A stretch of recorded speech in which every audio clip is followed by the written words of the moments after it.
So I was working with Alabama as a data analyst, and I really enjoyed that. So I was working, obviously, Alabama is a huge American football college, and we were working with the football players trying to maximize their progress in the weight room, and they have like a Whoop kind of thing where you can track their, their calories and if they're getting burned out or anything like that. So you tell your trainers that, hey, this guy needs some rest. So that was really interesting, just looking at data analysis from a sports standpoint. Yeah. And I learned a lot through that time. So I was using that. Obviously, I had to come back on an F1 OPT in order to swim. So I did that for a while and then went back to do another visa, the professional athlete visa.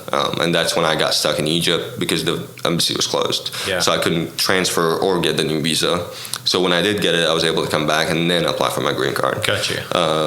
Tell me about being at the University of Alabama at their football program and around Coach Saban and seeing all that stuff. I mean, was really as an athlete yourself, that must have just been like, let me nerd out here because this is so cool. Nick Saban, he was like the president of the state of Alabama. Like you wake up and you go get bacon and obviously barbecue. That's what they have for breakfast. So we go up there and it's like Roll Tide. Roll Tide is like their good morning, hi, hello, bye, good night, everything is all Roll Tide. And that was my first ever exposure to American football because Indiana wasn't too good, and we have really solid Big Ten schools like Ohio State and Michigan, so they never really gave us a chance.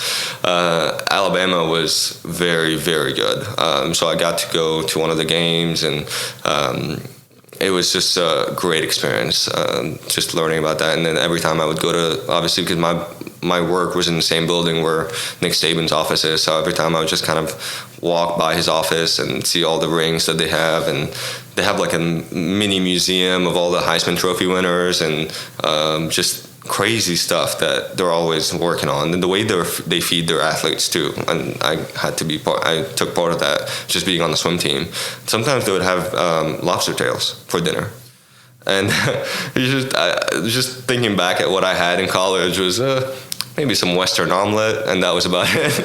So just getting the high level, because in order to compete at a high level, you have to eat really well and good quality stuff, which I was like, okay, like Alabama, this is the place to be. And then COVID hit, and we had to go swim at a yacht club for a while because we had no idea if the Olympics were postponed or not, and eventually went back to Egypt because there was just no end in sight with what's going on with COVID. No one knew what was happening, and I preferred, after 10 years of being away from my family, that this is probably the best time, and I'll never get this time again to spend with them.